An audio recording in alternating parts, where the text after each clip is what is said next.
I stopped coming home 3 weeks ago. Not dramatically. Not with a slammed door or a fight. I just didn't return one night. Then another. Then another. And she never noticed. I used to think love was loud, arguments, apologies, passion that burned so bright it left scars. But I learned the hard way that love doesn't always die in flames. Sometimes it dies in silence. In the slow, suffocating realization that the person who promised forever has already moved on, while you're still holding the door open, waiting for them to walk back through. It started small. The way she'd slip her wedding ring off before meeting her friends. The way she'd laugh a little too hard at jokes I didn't hear. The way she stopped asking where I was, what I felt, if I was okay. I told myself it was nothing. That marriage had phases. That love evolved. But evolution isn't supposed to feel like erosion. So I tested it. I stayed late at work. Then later. Then I didn't come home at all. I waited for the call, the text, the panic. I waited for her to notice that the man she married had become a ghost in his own life. She didn't. And that's when I realized I hadn't disappeared. I had been erased long before I ever left. I met her in a coffee shop on a rainy October morning. The kind of morning where the sky felt too heavy to hold itself up. The rain came down in sheets, drumming against the glass windows like it had something urgent to say. Most people rushed past with umbrellas and hurried steps, but I had nowhere to be. So I stepped inside, shook the water from my coat, and ordered something I didn't really want. That's when I saw her. She was sitting by the window, perfectly still in a world that wouldn't stop moving. Her hair fell over her shoulder in dark, silken waves, and her fingers moved across a worn notebook with the kind of focus that made everything else disappear. She was sketching something, lines that didn't make sense to me, but clearly made sense to her. The rain blurred the glass behind her, turning the street outside into a watercolor smudge. But she didn't seem to care. She didn't glance at her phone. Didn't check the time. She just existed. Untouchable. Perfect. Lost in her own world. I didn't mean to stare. But I couldn't look away. And then, as if she felt my eyes on her, she looked up. Our gazes met. And she smiled. Not the polite smile strangers give each other. Not the shy, uncertain smile of someone caught off guard. She smiled like she'd been waiting for me. Like this moment had been written long before either of us walked into that cafe. Do you believe in fate? She asked. Her voice was soft, but it cut through the noise of the espresso machine and the low hum of conversation. It wasn't a question. It was an invitation. I laughed, mostly because I didn't know what else to do. I didn't, I said. Until now. She tilted her head, studying me like I was one of her sketches. Come sit with me. It wasn't a request. It was a certainty. So I did. I crossed the cafe, my heart doing something strange in my chest, and sat down across from her. Up close, she was even more devastating. Her eyes were dark and endless, like she could see straight through me. Her hands were stained with charcoal and paint, and there was something raw and real about that, something that made her feel more alive than anyone I'd ever met. I'm Elena, she said, extending one of those paint-stained hands. Adrian, I replied, taking it. Her grip was firm. Warm. And when she pulled away, I felt the absence of it like a chill. What were you drawing? I asked, nodding toward the notebook. She glanced down at it, then back at me. A feeling. A feeling? Yeah. She flipped the notebook around so I could see. It was abstract, lines and shadows and shapes that didn't form anything concrete. But somehow, it felt like loneliness. Like longing. Like something I couldn't name but had felt my entire life. I don't paint things, she explained. I paint emotions. The way a moment feels, not the way it looks. I stared at the sketch, then at her. That's beautiful. What about you? She asked, leaning forward. What do you do? I'm an architect, I said. I build things. Buildings, mostly. Things that are supposed to last. She smiled at that, really smiled, like I'd said something profound. Then we're opposites. How so? You build, she said, tracing a finger along the edge of her coffee cup. I capture what fades. I should have heard the warning in those words. I should have realized that someone who spent their life capturing fleeting moments wasn't someone who believed in permanence. But I was already falling. I was already imagining a future where her chaos and my order somehow created balance. Maybe opposites are supposed to find each other, I said. She looked at me for a long time, her dark eyes searching mine. Then she reached across the table and touched my hand. It was a small gesture. Her fingers barely grazed mine. But it felt like the world shifted. Maybe, she whispered. We stayed in that cafe for hours. The rain didn't stop. The world outside kept moving. But inside, in that small corner by the window, time felt suspended. We talked about everything, art and architecture, dreams and failures, the way the rain sounded different depending on where you were standing. She told me she'd spent her whole life searching for something she couldn't name. I told her I'd spent mine building walls around myself because I didn't know how to let anyone in. Then maybe, she said, her voice soft and certain, we found each other at exactly the right time. I believed her. God, I believed her. When we finally left, the rain had slowed to a drizzle. She walked beside me, close enough that our shoulders brushed, and I felt something I hadn't felt in years. Hope. Same time next week, she asked, turning to face me. Same time, I said. She smiled, kissed my cheek, and walked away. And as I stood there, watching her disappear into the grey October morning, I thought I'd found the one thing I'd been searching for my entire life. I thought I'd found home.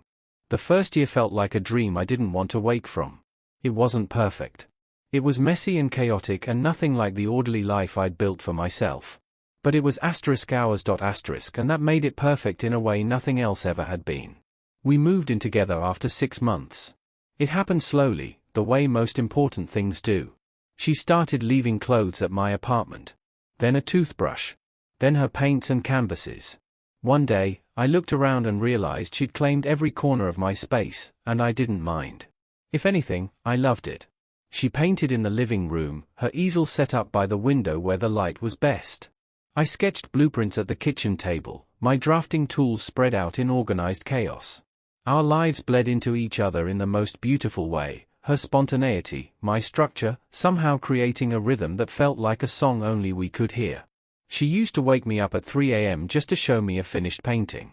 Look, she'd whisper, shaking my shoulder gently, her eyes glowing with that manic creative energy I'd come to adore. I painted us. I'd sit up, groggy and half asleep, and she'd hold the canvas in front of me. It was always abstract, swirls of color and shape that didn't form anything recognizable. But somehow, I always understood. This one was two shapes intertwined, inseparable, vibrant. One was sharp and angular, the other soft and flowing. They didn't look alike, but they fit together in a way that felt inevitable. It's perfect, I'd say, kissing her forehead. You always say that, she'd laugh, but her smile would linger, soft and grateful. Because it always is. Those were the good days. The days when I believed we were building something unbreakable. The days when I thought love was enough to hold two people together, even when they were opposites. I proposed on the anniversary of the day we met. I took her back to the same coffee shop, on the same kind of rainy October morning. She didn't know what I was planning. She just thought we were being sentimental. We ordered the same drinks. Sat in the same spot by the window. And when she started sketching in that same worn notebook, I reached across the table and took her hand. "Elena," I said. She looked up, startled. I got down on one knee. Her eyes went wide.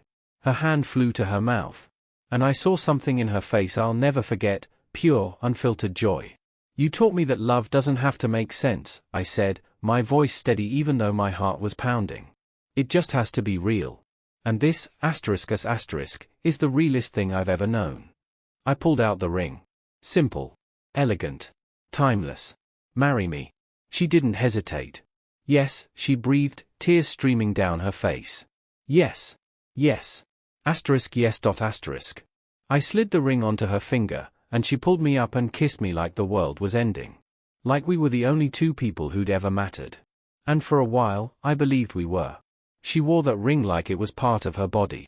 She'd twist it absently when she was thinking, catch the light on it when she gestured, hold it up to admire it when she thought I wasn't looking. "I never want to take it off," she told me once, curled up against my chest in the dark. "Then don't," I whispered. "I won't," she promised. But promises, I've learned, are just words we say before we break them.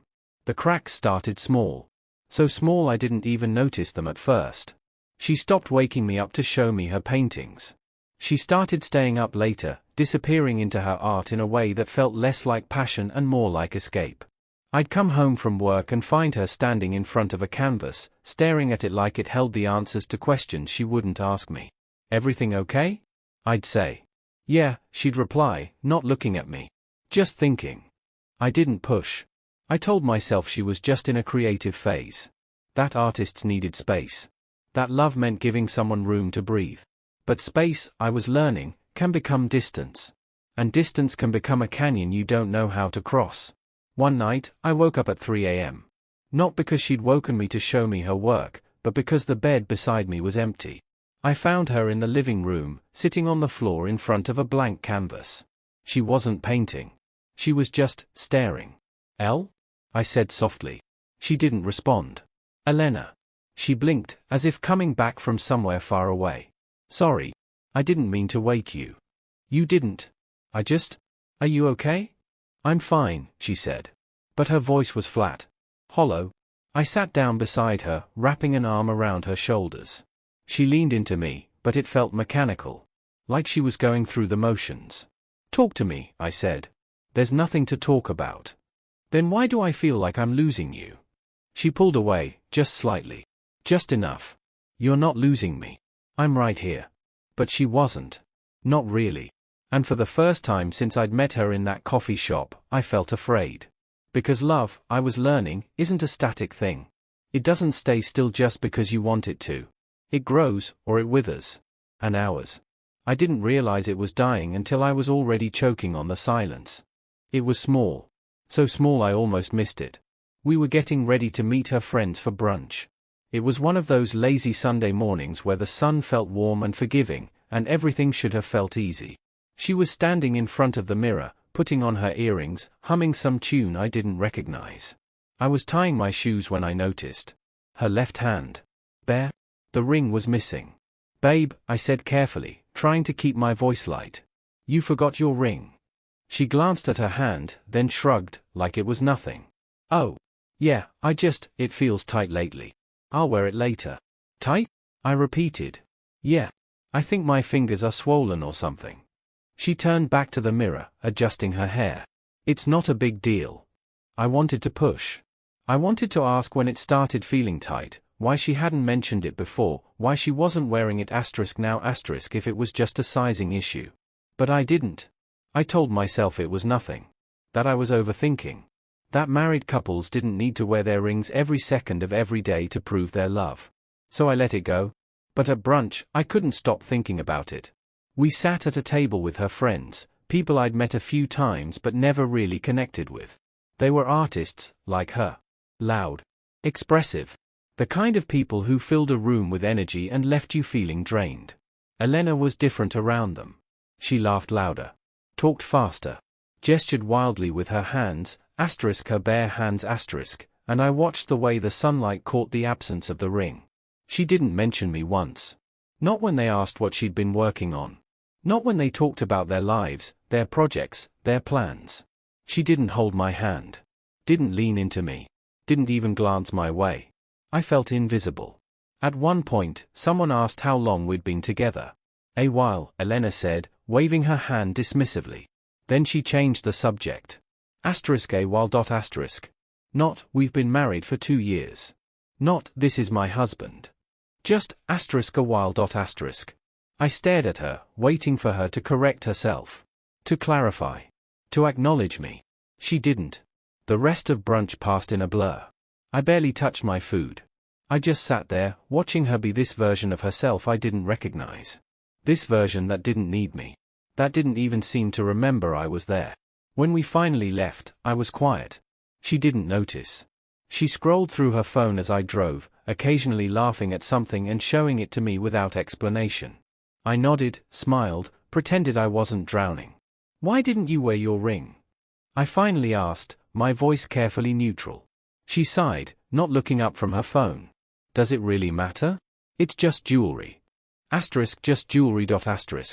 Those 2 words hit me harder than any argument ever could. "It's not just jewelry," I said quietly. "It's a symbol. It means something. To you, maybe," she said, still not looking at me. "But I don't need a ring to prove I'm married." "Then why do you take it off?" "I told you. It doesn't fit." "Then get it resized." I will. Eventually. When? She finally looked at me, her eyes sharp with irritation. Why are you making such a big deal out of this? Because you're acting like it doesn't matter, I said. Like we don't matter. That's not fair. Isn't it? I pulled into our driveway and turned off the engine. You didn't mention me once today. You didn't hold my hand. You didn't even introduce me as your husband. And when someone asked about us, you said a while like I'm some guy you're casually seeing. She stared at me, her jaw tight. You're overreacting. Am I? Yes. She opened the car door. I'm not going to apologize for having fun with my friends. You're being insecure. She got out and walked into the house, leaving me sitting alone in the car. I didn't follow her. I just sat there, staring at my own wedding ring, and felt something cold settle in my chest. Something that whispered, you're losing her. And I didn't know how to stop it. Weeks passed. Then months. And the ring never came back. She stopped wearing it altogether. Not just around her friends, around me, too. It sat on the bathroom counter for a while, gathering dust, and then one day it was gone. Tucked away in a drawer somewhere. Out of sight. Out of mind. When I asked about it, she said it didn't fit anymore. That she'd get it resized. She never did. Instead, she started going out more. Girls' nights. Art shows.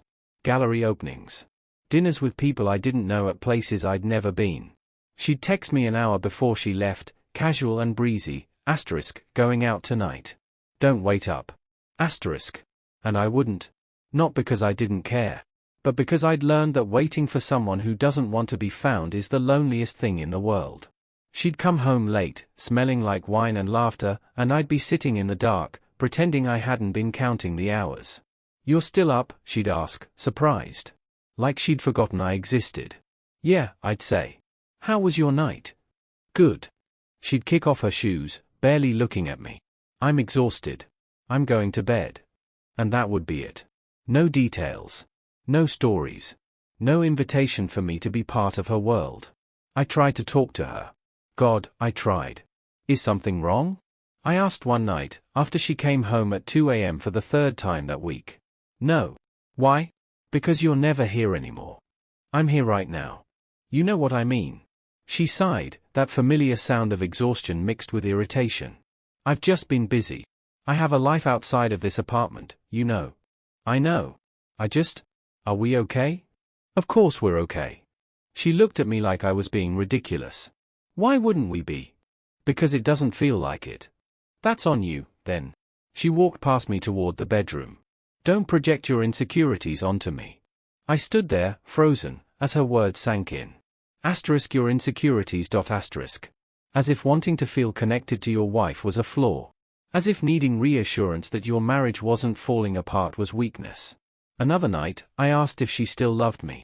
Of course I do, she said, not looking up from her phone. Don't be needy. Needy. That word cut deeper than any fight ever could.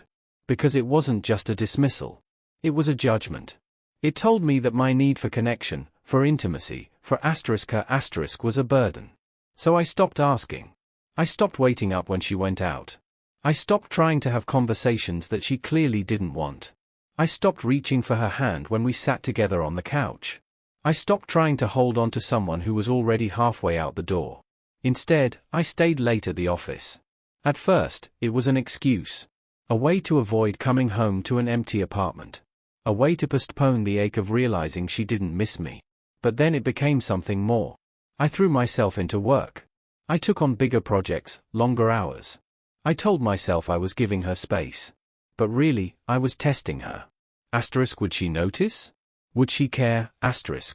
The answer, every single night, was the same. No. I came home at midnight. Then 1 a.m. Then 2 a.m. And every time, the apartment was dark. She was asleep, or pretending to be. The space beside her in bed was cold.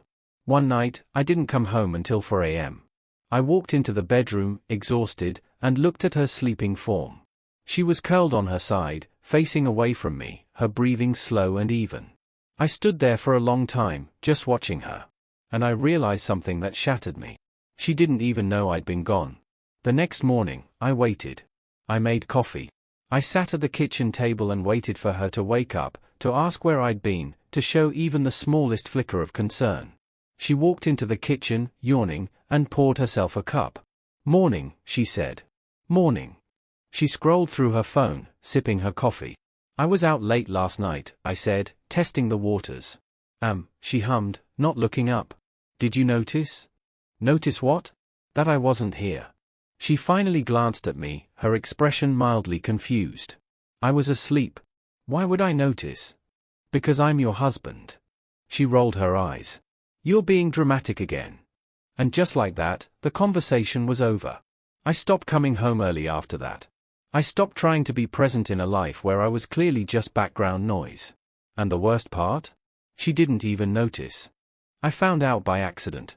It was a Friday night. I was working late again, not because I had to, but because going home felt like walking into a mausoleum.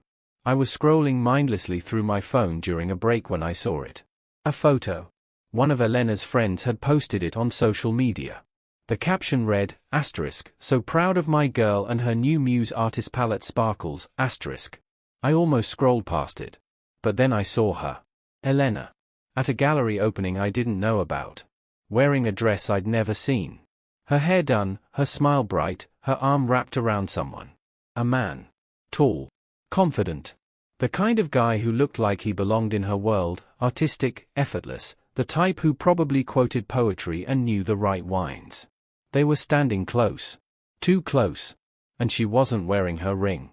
I stared at that photo until my eyes burned. I zoomed in. I examined every detail. The way his hand rested casually on her waist. The way she leaned into him, comfortable and familiar. The way she looked happy genuinely, radiantly happy in a way I hadn't seen in months. Her new Muse. The words echoed in my head, mocking me. I called her. It rang. And rang. And rang. No answer. I texted, *, "Where are you?" *. 3 hours later, she replied, *, "Out with friends.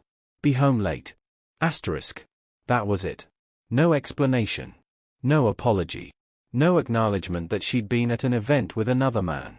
I sat there, staring at my phone, and felt something inside me break. Not loudly. Not dramatically. Just, quietly. Completely. That night, I didn't go home. I checked into a hotel. A sterile, impersonal room with white sheets and a view of the highway. I sat on the edge of the bed and waited. Surely she'd call. Surely she'd realize I wasn't there and panic. Surely the absence of her husband, the man she'd promised forever to, would mean something. But my phone stayed silent. I checked it obsessively. Every few minutes. Every notification made my heart lurch. But it was never her. I barely slept. I kept seeing that photo. Kept imagining her laughing with him, talking with him, being present with him in ways she hadn't been with me in months. The next morning, I checked my phone again. No missed calls. No texts. Just a new post from Elena. A photo of her breakfast, some artfully plated avocado toast and coffee. The caption read, "New beginnings sun with rays *. New beginnings. I stared at those words until they blurred. And that's when I knew. I wasn't her husband anymore. I was just a memory she hadn't bothered to delete yet. I checked our shared bank account. She'd used it that morning, coffee shop, $12. The day before, dinner, $87. Art supplies, $143. She was living her life. Moving forward. Building something new. And I wasn't part of it. I drove by the house later that day. I don't know why. Maybe I wanted to see if she'd noticed I was gone. Maybe I wanted to feel something other than this hollow ache. Her car was in the driveway. The lights were on. I parked across the street and just watched. Through the window, I could see her. She was in the living room, painting. Headphones in. Lost in her world. She looked fine. Better than fine. She looked free. And I sat there, watching the woman I'd married, and realized something that shattered me completely. She didn't need me. She never had. I stopped going home. Not forever. I didn't know if it was forever. But I couldn't go back. Not yet. Maybe not ever. I stayed at the hotel for a few days. Then a friend offered me his couch. Then I found a small apartment across town, one of those generic one-bedrooms with beige walls and fluorescent lighting. It felt appropriate. A blank space for a blank version of myself. I packed a bag. Just the essentials. Clothes. Toiletries. My laptop. I went back to the house when I knew she'd be out. I moved through the rooms like a ghost, taking only what was mine, leaving no trace. I left my key on the kitchen counter. No note. No explanation. I just left. And I waited. Surely she'd notice. Surely she'd come home, see the key, and realize I was gone. Surely she'd call. Text. Panic. Surely I mattered enough for her to care. Days passed. Then a week. Then 2 weeks. My phone stayed silent. I checked our shared bank account obsessively. She was still using it. Coffee, $8. Groceries, $54. Art supplies, $120. Dinner, $93. She was living her life like I'd never been part of it. Like I'd never existed at all. I drove by the house once. I told myself I wouldn't. I told myself it was pathetic, masochistic, pointless. But I did it anyway. It was evening. The lights were on. Her car was in the driveway. I parked down the street and watched. Through the window, I could see her. She was painting again. Headphones in. Swaying slightly to music I couldn't hear. She looked fine. No, she looked better than fine. She looked like someone who'd been set free from a burden she didn't know she was carrying. I sat there for an hour, watching her exist in a world where I didn't. And I realized something that shattered me. She didn't need me. She didn't miss me. She didn't even notice I was gone. I thought about all the times I'd waited for her. All the nights I'd sat in the dark, listening for her key in the lock. All the mornings I'd woken up alone and told myself it was fine, she was just busy, she still loved me. I thought about the ring she stopped wearing. The conversations she stopped having. The life she stopped including me in. And I understood. I hadn't disappeared 2 weeks ago when I packed my bag and left. I'd disappeared long before that. She'd erased me months ago, maybe even years ago. She'd just never told me. She'd let me stay in the margins of her life, a background character in a story that was no longer about us. And I'd let her. I'd waited. I'd hoped. I'd told myself things would get better, that love was about patience, that marriage meant fighting for each other. But you can't fight for someone who's already walked away. I drove back to my apartment that night and sat in the dark. I didn't cry. I didn't rage. I didn't break things or scream or fall apart. I just sat there, staring at my phone, waiting for a call that would never come. And for the first time in years, I felt something other than hope. I felt clarity. This wasn't a rough patch. This wasn't a phase. This wasn't something we could fix with a conversation or a weekend away or couples therapy. This was the end. And it had been the end for a long time. I just hadn't been ready to see it. 3 weeks after I left, she finally texted. Not, where are you? Not, are you okay? Not, I miss you. Just, hey. Are you coming home soon? I need you to sign something. I stared at the message for a long time. Paperwork. She needed me for paperwork. Not because she'd noticed I was gone. Not because she was worried or scared or hurt. Because she needed a signature. I didn't reply. An hour later, my phone rang. Her name lit up the screen. My heart did something painful in my chest, hope mixed with anger mixed with exhaustion. I let it ring twice. Then I answered. Where the hell have you been? She asked. Her voice was sharp. Annoyed. Not worried. Not hurt. Annoyed. I've been gone, I said calmly. What? I left. 3 weeks ago. Silence. I could hear her breathing on the other end. Shallow. Confused. What do you mean, you left? I packed a bag. I took my things. I left my key on the counter. I stopped coming home.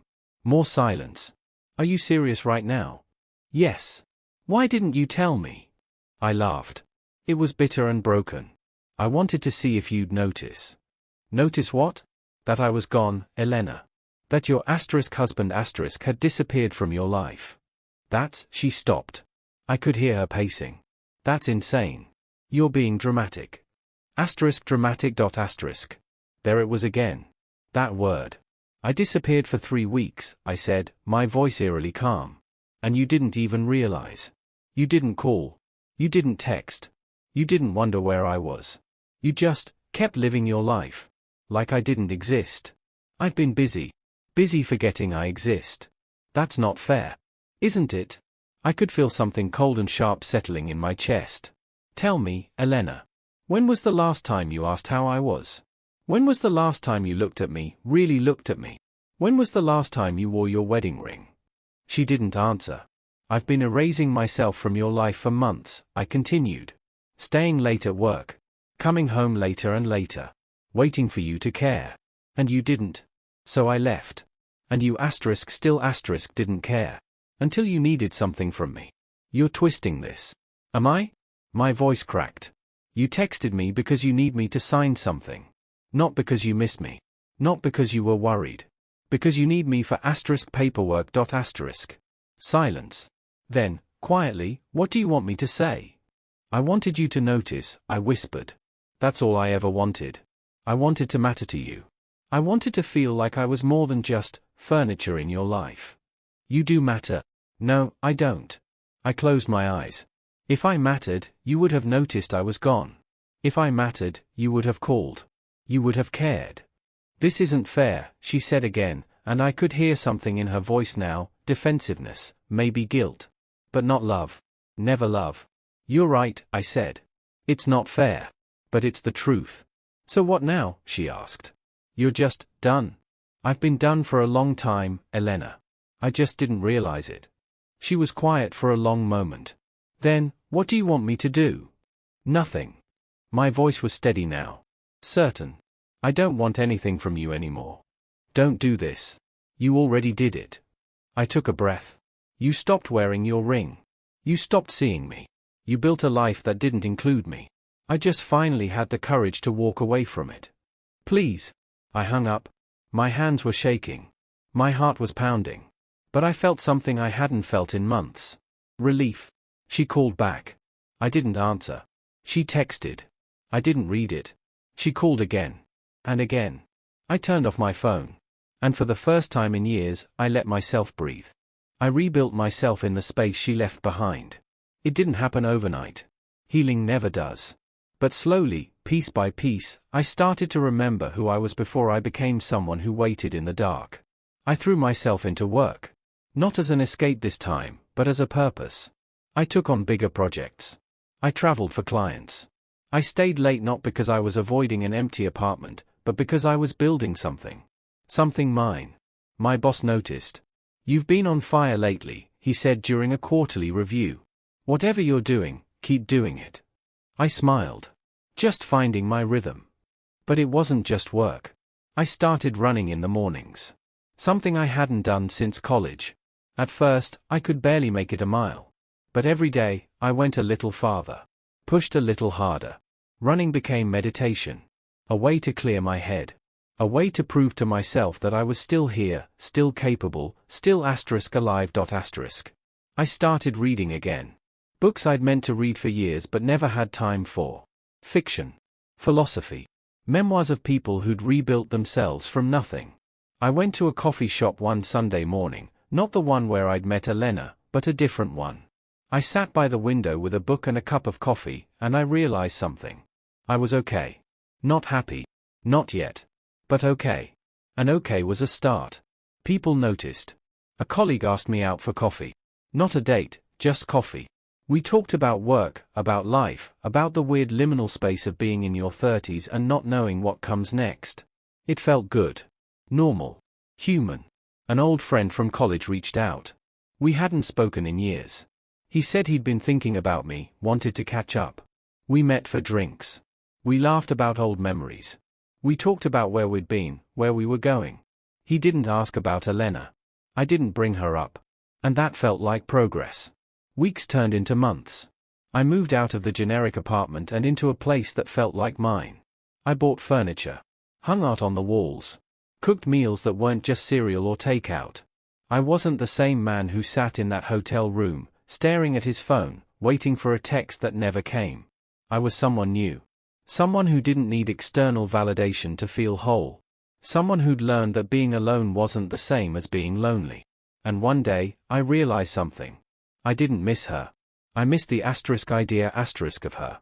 The version I'd built in my head, the woman who loved me back, who saw me, who chose me every day. But that woman never existed. Elena had shown me exactly who she was. She'd shown me with every ring she didn't wear, every night she didn't come home, every conversation she didn't have. I just refused to see it. I clung to the fantasy because letting go felt like failure. But staying would have been the real failure. Staying would have meant accepting that I didn't deserve to be seen, to be valued, to be loved the way I loved. And I did deserve that. It took losing everything to realize it. But I did. I ran into an old mentor one afternoon. She was someone I'd worked with years ago, someone who'd always believed in me. "You look different," she said, studying me. "Different how?" "Lighter," she said. "Like you're not carrying the weight of the world anymore." I smiled. "Maybe I'm not." "Good," she said. "You deserve to be free. Free. That word stayed with me. Because that's what I was. Not broken. Not bitter. Free. Free from the weight of trying to hold on to someone who didn't want to be held. Free from the belief that I needed to be worthy. Free from the version of myself that had accepted crumbs and called it love. I was building something new now. Not for her. Not to prove anything. Just for me. And that felt like the most radical act of self-love I'd ever committed. 6 months after I left, I sent her a letter. Not an email. Not a text. A real, handwritten letter. I bought nice stationery, cream-colored, simple, elegant. I sat at my kitchen table with a pen in hand, and I let myself feel everything I'd been holding back. Not anger. Not bitterness. Just truth. Dear Elena, you stopped wearing your ring. I stopped coming home. You never noticed. And that told me everything I needed to know. I don't hate you. I don't even blame you, really. You were honest in your own way. You just showed me through your actions what you couldn't say with words, that you didn't want this anymore. That I was part of a life you'd already moved on from. I just wish you'd told me. I wish you'd sat me down and said, "This isn't working. I don't love you the way I used to." It would have hurt. God, it would have shattered me. But it would have been kinder than what you did. You let me disappear slowly. You let me become invisible. You let me sit in the dark, waiting for a version of you that didn't exist anymore. And I let you. I let you treat me like I didn't matter because I was too afraid to walk away. I was too afraid to admit that the woman I married wasn't the woman standing in front of me anymore. Or maybe she never was. Maybe I fell in love with a moment. A feeling. A version of you I wanted so badly to be real that I ignored every sign that it wasn't. You painted emotions, you said. You captured what fades. And I guess I was one of those things. But I'm done fading now. I'm done being invisible. I'm done waiting for someone who was never going to choose me. I loved you, Elena. I loved you in a way that was all-consuming, self-destructive, desperate. But that kind of love isn't sustainable. And it's not enough. Love has to be mutual. It has to be reciprocal.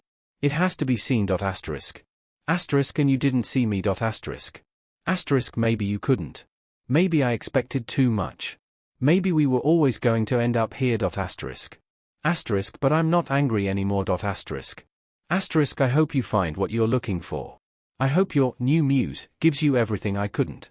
I hope you create beautiful things and live a beautiful life. But I'm done being part of it. I'm done being erased. You taught me something important, even if you didn't mean to. I don't need someone to complete me. I just need someone who sees me. And you didn't. So I'm walking away. Not with bitterness. Not with regret. But with clarity. Take care of yourself. Adrian. I read it 3 times before I sealed it. Then I addressed it. Stamped it. Walked to the mailbox on the corner. I stood there for a moment, holding it, giving myself one last chance to change my mind. But I didn't. I dropped it in the slot. And I let go. Not just of the letter. But of her. Of us. Of the fantasy I'd been clinging to. I walked back to my apartment with my hands in my pockets, and I felt something I hadn't felt in months. Peace. A year later, I ran into her at a cafe. Not the one where we met. A different one. Smaller. Quieter. I was reading when I felt someone's eyes on me. I looked up, and there she was. Elena. She looked different. Older. Tired. Her hair wasn't as vibrant. Her eyes weren't as bright. She was sitting alone at a table by the window, holding a coffee cup with both hands like she was trying to warm herself. Our eyes met. For a second, neither of us moved. Then she stood. Hesitant. Uncertain. She walked over. "Hi," she said softly. "Hi." Silence. It wasn't comfortable. It wasn't hostile. It was just heavy. "Can I sit?" she asked. I nodded. She sat down across from me, and I saw it then, the cracks. The weight she was carrying. She looked like someone who'd been running and finally realized she had nowhere to go. "I got your letter," she said. I nodded. "Okay. You were right." Her voice was quiet. "About everything. I didn't notice. I didn't see you. I was so caught up in my own world that I didn't realize I was losing you." "Yeah," I said. "I'm sorry." I looked at her. Really looked at her. The woman I'd loved. The woman I'd waited for. The woman who'd erased me. "Thank you," I said. She nodded, biting her lip. "Are you happy?" I thought about it. About the life I'd built in the year since I walked away. The work. The running. The friends. The mornings I woke up and didn't feel like I was suffocating. "Yeah," I said. "I am." She smiled. It was sad. Broken. "Good. I'm glad." Silence again. "Are you?" I asked. She hesitated. Then shook her head. "I don't know. I thought I would be. I thought, if I could just be free, if I could just focus on my art, I'd be happy. But I'm not. I'm just empty." I didn't say anything. "He left," she said quietly. "The guy from the gallery. He wasn't who I thought he was." "I'm sorry," I said. And I meant it. She looked at me, her eyes searching mine. "Do you ever think about us? About what we could have been?" "Sometimes," I admitted. "But not in the way you think. I don't wonder, what if? I just remember what was. And I accept that it's over." She nodded slowly. "I kept the painting. The one of us. I don't know why." I smiled faintly. "Maybe because you finally realized what you lost." Her eyes filled with tears. She didn't respond. I stood up, gathering my things. "Take care of yourself, Elena." She looked up at me, and I saw it, the regret. The understanding. The realization that some things, once broken, can't be fixed. "You too," she whispered. I walked out of the cafe and into the sunlight. I didn't look back. Because I'd learned something she never would. Love isn't about being needed. It's about being seen. And I'd finally learned to see myself. And that was enough.